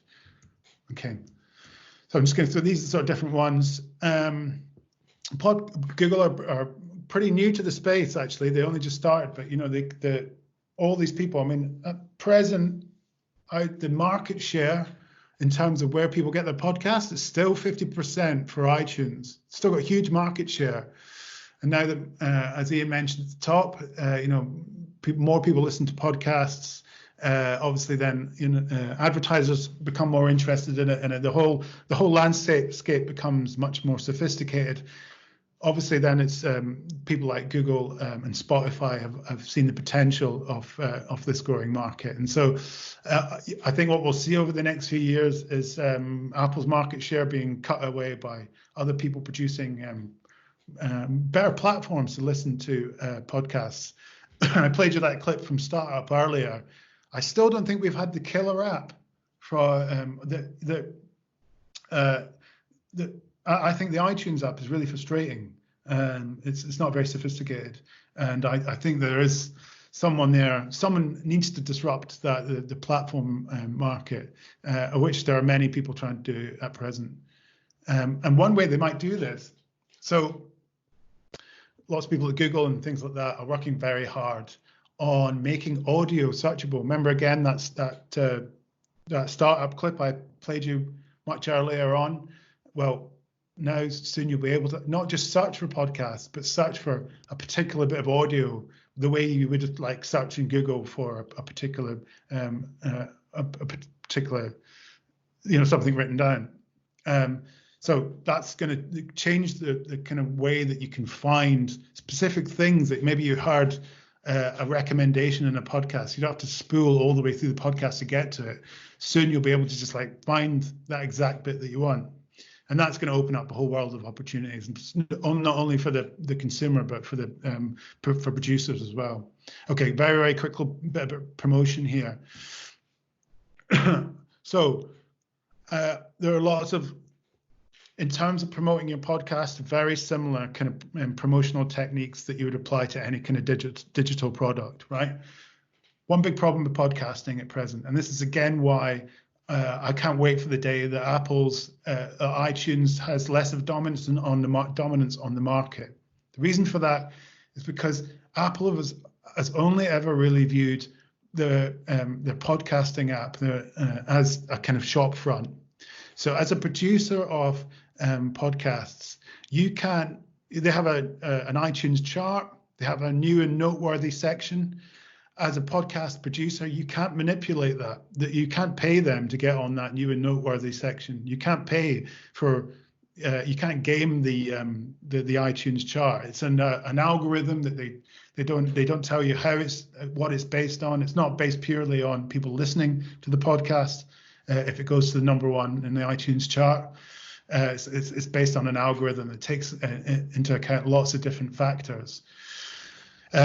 So that means that you're hamstrung slightly, but for a lot of the other contenders, Castbox is one of them, is another rising platform. You can actually pay them to help you promote your podcast, and they do certain things where you can pay like 20 pence per subscriber. So for, you know, like £1,500, you could get 5,000 subscribers, and you can do deals like that with them. So these things are rapidly evolving, but it still, I think, reflects the very nature that podcasting is in its infancy. So I'm just going to spool through some of these. So obviously, you know, it's very important if you try and nail your search optimization so people can find your podcast. Now, this very quickly, release strategy. When do you release your podcasts? That's kind of key. So maybe you've made this amazing documentary series investigating, I don't know, what a local crime, say. Do you put it out once a week, or do you do a kind of box setty thing and dump it all at once?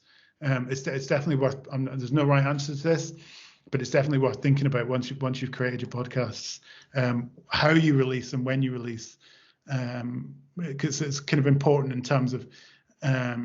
One thing I would say, but it's in terms of generating interest and getting subscribers, because remember, there's one thing if you launch a podcast and then people have gone to the effort of subscribing to the podcast, and then they've listened to the first episode, they think, yeah, that's pretty good actually, I wouldn't mind listening to another one, and then another one doesn't come out for 2 weeks, then they'll have lost interest, they'll skip to next, they'll be on to the, there's a plethora of like other podcasts to listen to. My recommendation, you ever launch a podcast, obviously you've got your trailer, but I would launch 2, maybe even 3 at the start, and that way they can listen to one, and then they think, oh, I like that, they listen to a couple more, they get familiar with your product.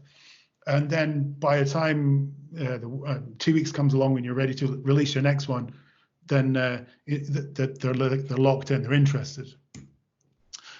In terms of promotion for your podcast, this is a great little app. It's free. It's called Headliner. This is where you can make what's called little audiograms.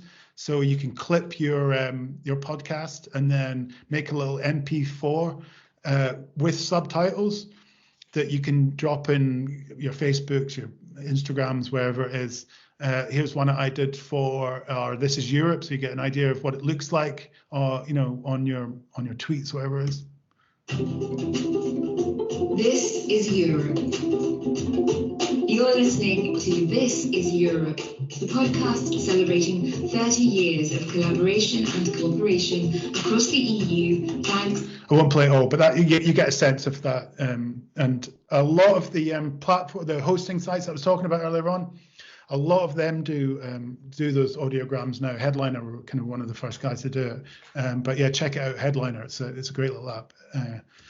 Okay, so monetization, bit of a joke here, but it's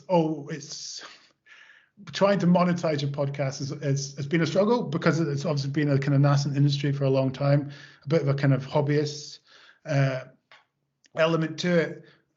So yeah, it's not something that can make you serious amounts of money, although that is changing rapidly. As I showed you earlier on with things like my dad wrote a porno. But it's all about having the right format, right? It's all about having something that people want, like anything else in this world. And if you come up with a killer idea, then there's serious money to be had.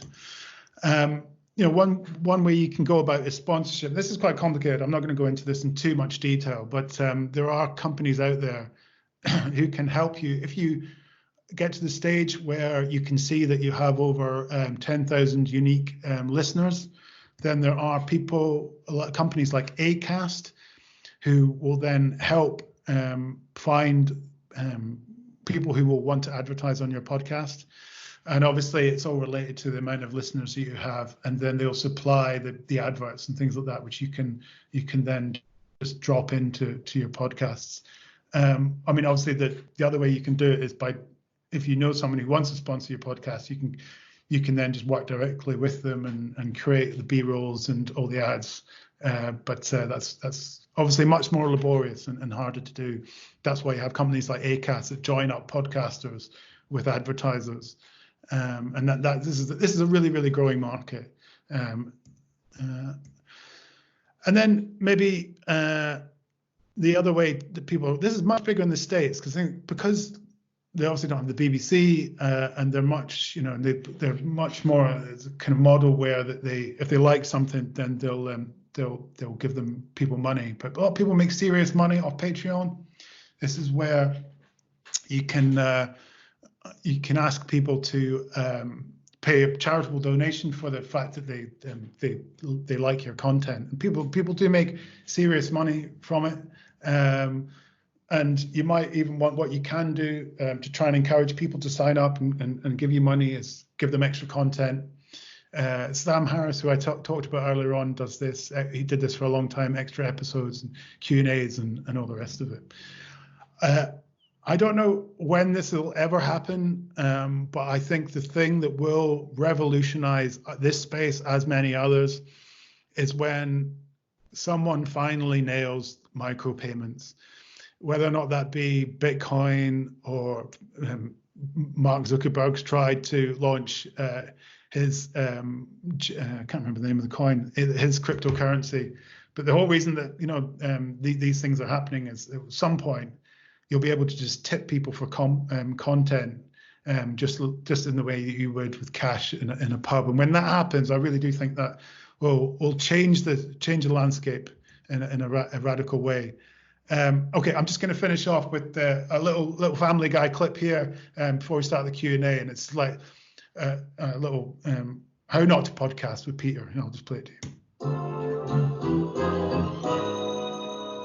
Peter, we've got to prove Lois is innocent. That's right. And the best way to crack any high-profile crime case is to do a podcast before you have all the facts. Okay. And the key to any podcast is poor sound quality and tons of commercials. All right, we've got Lois calling in from prison. She's only got 3 minutes. Thanks for looking at my case, guys. You bet, Lois. My first question is, do you get a good night's sleep? No, because I'm in prison and my cellmate is bipolar. Well, if you get a Casper mattress now, you have 100 days to decide if it's the right mattress for you. Peter, I don't have time for this. I don't have time for underwear that bunches up. That's why I wear MeUndies. Perfect underwear for hanging yourself in your jail cell. Can we talk about the case? I have 30 seconds before they haul me off to the freaking cafeteria. Sounds like you could use Blue Apron. Have you ever wanted to receive a vegetable in the mail? Then you need Blue Apron. I'm like obsessed with the stir fry. Brian here likes the Moroccan beef. I have no opinion on the Moroccan beef, Peter. Brian, this is not art. This is commerce. Peter, before I go, I need a new lawyer. This one made a sexual pass at me. Oh, boy, everyone knows hiring is a nightmare. At least it was before ZipRecruiter. ZipRecruiter. We vastly overestimate how many podcast listeners are in a position to hire someone. Okay. I hope you enjoyed that. I'm just going to pull up the thing. That's fantastic, Craig. Thank you. Hello. You can see me now. Hello. Yeah, we can see everything on your desktop. I know. I'm gonna. That's okay. I'm gonna stop the sharing and say hide the. There we go. Well, Craig, thank you so much. That was heroic. It's a bit of a romp. I'm sorry, there was a lot to cover there, but I hope it was. No, incredible, and I'm looking forward to, because we just for those of you who maybe joined a little bit later, we have recorded this, so I'm looking forward to playing it back again and just picking up some of those insights that maybe I missed first time round, because there was so much in there. Anyway, let me get quickly to some questions that we've got for you, Craig. So Rupal is asking about Reaper. Does Reaper have a clipboard that you can drag and drop? A clipboard that you can drag and drop? What is that? How do you mean a clipboard that you can drag and drop? A clipboard of... I'm guessing sound clips that you've cut, and then can you create clips? Rupal is asking.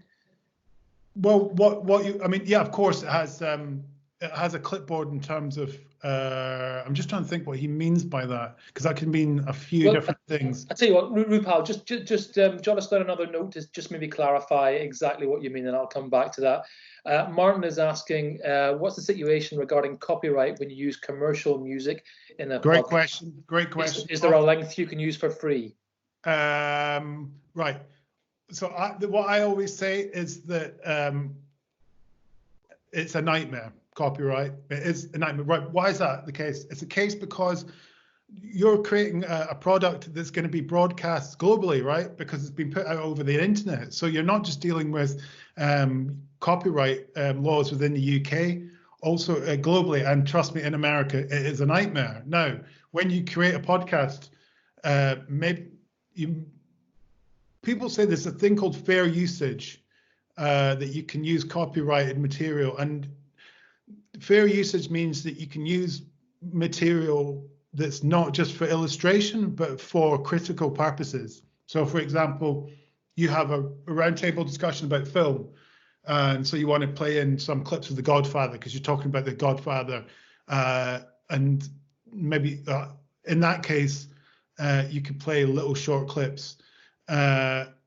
It depends on the size of your podcast. If you're making a podcast in a commercial sense, I'd be very wary about using any copyrighted material, even if it's under that 30 seconds, partly because they probably will sue you. And there are certain organizations and estates that are particularly litigious Disney for one. I think J.M. Barrie's estate, people like that you've got to be very careful about using any of the material. Poetry, because that's very short anyway, often, that you've got to be careful about using some of that. But maybe your podcast is so small that that they're not the big lawyers in America aren't going to go after you. But just be very careful with that. Brilliant, thank you, Craig. EW asks, any advice on how to create your own introduction music, or any websites great for producing the music for you? That's a great question. Quite often you see that more and more with the missing crypto queen. When we were, I played you a clip of that. This is happening more often, where they will actually ask people to compose. They'll go to a musician and ask them to compose the music for them. And the reason why they do that is because if you go to professional sites such as Audio Network, you'll see that it can get quite pricey if you're wanting to use commercial or at least just production music. I don't know of anyone. There are places you can go that has music already recorded, where I'm gonna this is one here. It's called Blue Dot.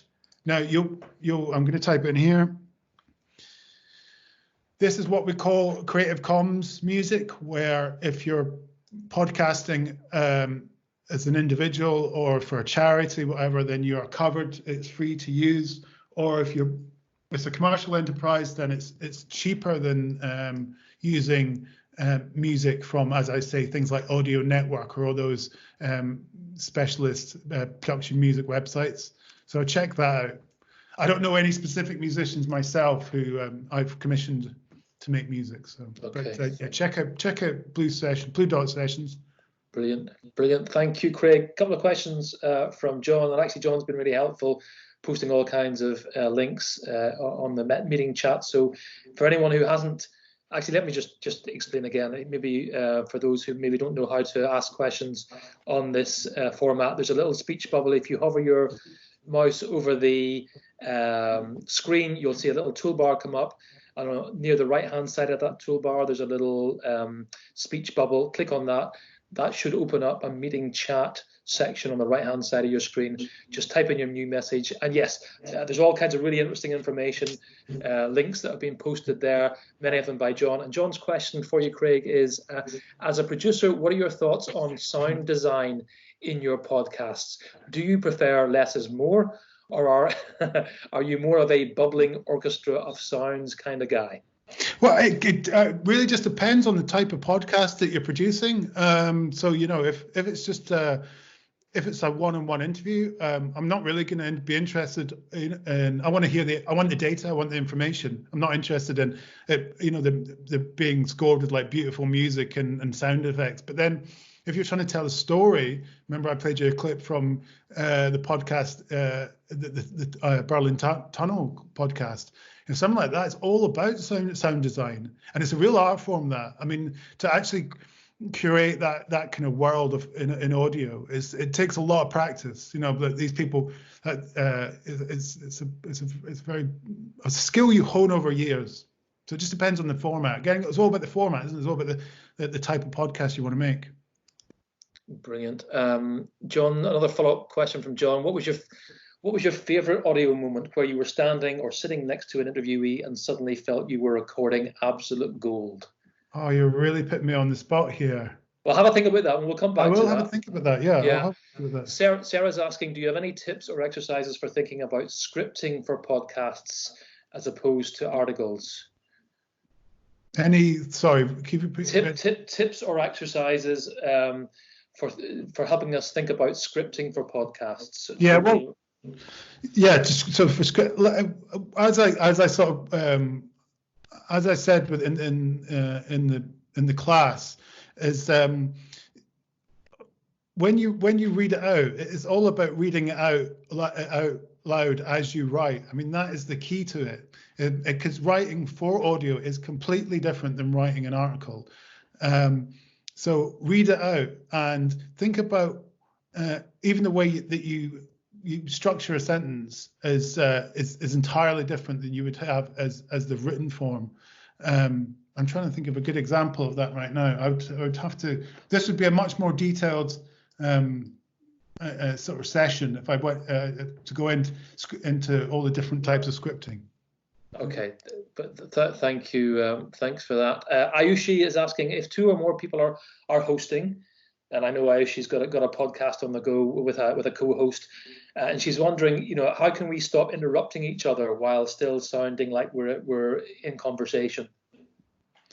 Is that a technical thing? Because what does it create distortion? Is that why you're worried about that?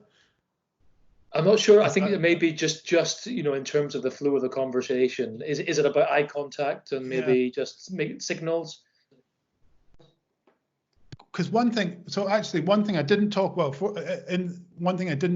in the class, which is actually incredibly relevant considering we're all self-isolating at the moment, is the way to record a podcast remotely. So if you're obviously not in the same room, and the services, I'm just going to put this link here. It's called RØDECaster.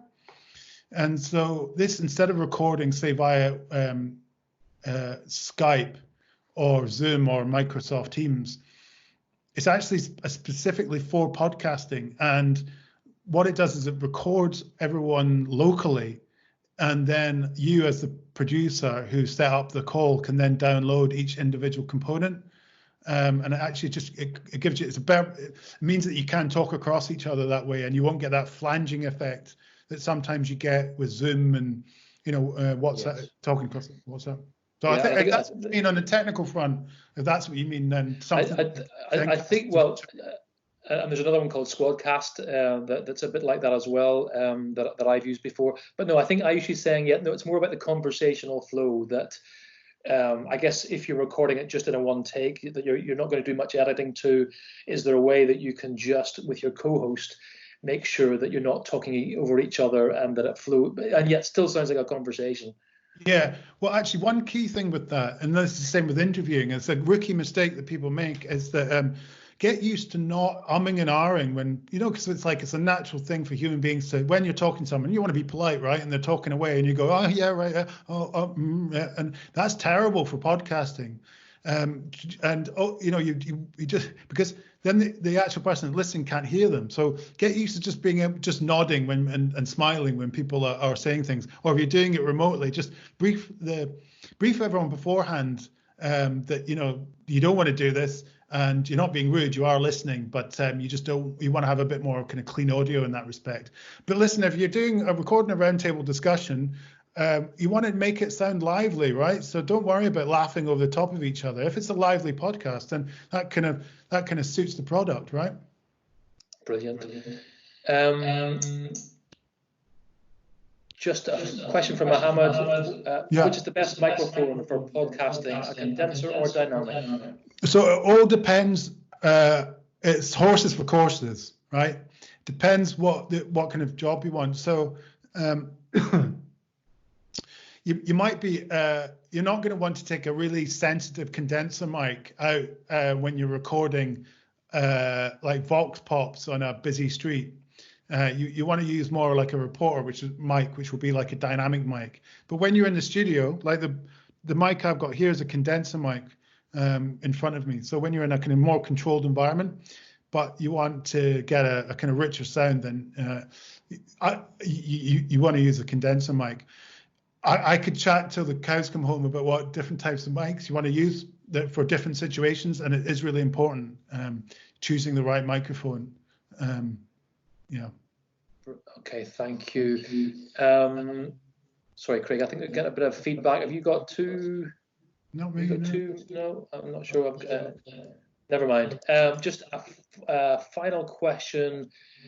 It's from Daniel. Now, it's quite a complicated question, Daniel. So we might just try and answer some of that offline. But essentially, Daniel is setting up a network for content producers in later life, and he's wanting to know any tips on how to get older people involved in audio production. I think Daniel's trying to get people to record audio on their phones, but then they send him the audio that he can then edit But any ideas about trying to get older people, or maybe equipment that's maybe more is easier to use and older people can be more comfortable with?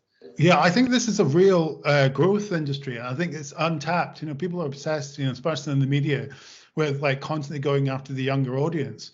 In fact, I think it's a big problem at Radio 4 at the moment. They're obsessed with like getting young people to listen to Radio 4, which is like because they're worried about replenishment.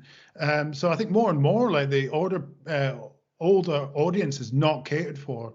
And so I think that is an area of opportunity to think about what interests the boomers or the older generation and try and make podcasts for them. If you can come up with something that would pique their interest, then I think that's kind of key. But yeah, some of the apps that I mentioned. Who was that asked the question? Sorry, I didn't hear. That was Daniel. Daniel. Yeah, Daniel. Earlier, and you'll probably see this once you get the slides. If you go back to, you know, when I was talking about using your mobile phone as a way to record audio. That's the best way to, in terms of contributing to a podcast for anyone, but I think particularly for older people, because that's the kind of technology that they have to hand. Excellent. Well, I think we probably need to finish it there. So, Craig, listen, thank you so much for. No worries. I hope that was Yeah, well, thank you for being willing to share, you know, your time, your experience, your expertise. And we all know where to find you now. We know what podcast to subscribe to, so we'll be sure to do that. So thank you. And thank you to everyone in our audience for... thank you. Thank you very much for listening to me ramble on for 2 hours. So thank you for joining us. Thank you for those of you who also took part in the meeting chat along the side. I think this will stay live, so it should be possible for you just to follow the link again afterwards and just see the conversation that's been going on in the meeting chat. I will also be uploading the video to our Civic Journalism Lab YouTube channel, and I'll be posting that link out to everyone as well. So I hope, well, I know just from the comments I've read this afternoon, many people are saying how helpful, informative and useful it's been and valuable, Craig, so thank you. And I'll be in touch with everyone with details of our next event here at the Civic Journalism Lab. So thanks again, have a good weekend, stay safe everyone, and we'll hope to see you again soon. Bye. Thanks very much, guys. Thank you. Bye.